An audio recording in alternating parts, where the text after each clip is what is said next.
Hey everyone, this is Dwayne from Dwayne Ellis Digital Effects and Animation.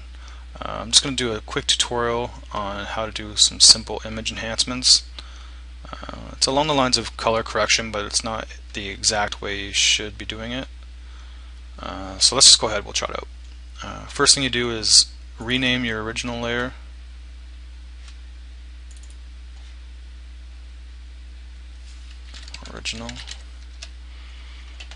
And make a copy of it.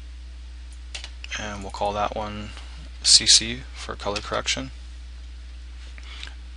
And you want to adjust the levels right off the bat because it's kind of dark.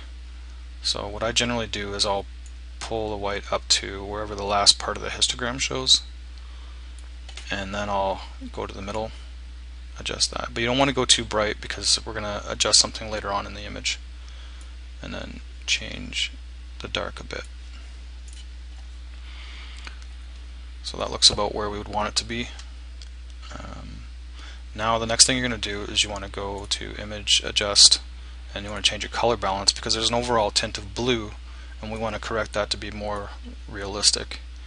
So how you're going to do that is you're going to go to the yellow, you're going to drag it until you start seeing a more realistic color scheme. Like pick something in the image like the asphalt.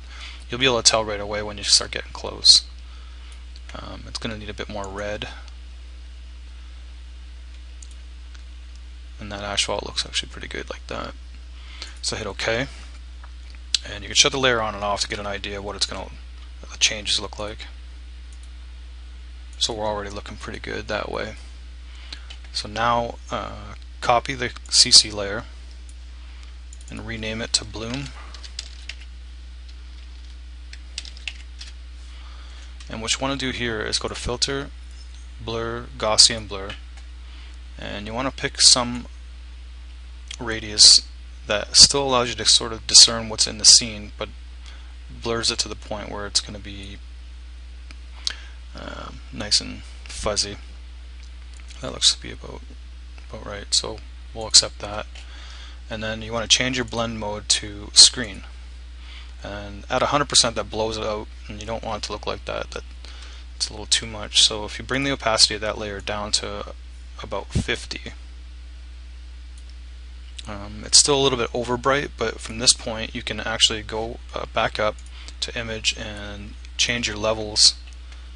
And what I typically do is I'll, like before, adjust it so that it's at the end of the histogram for black, and then on the white you bring it up,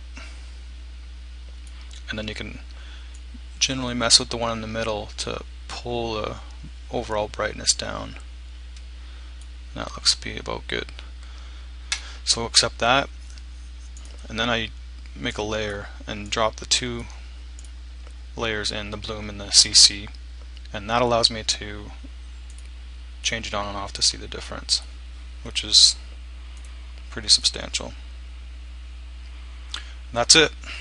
Thanks for watching.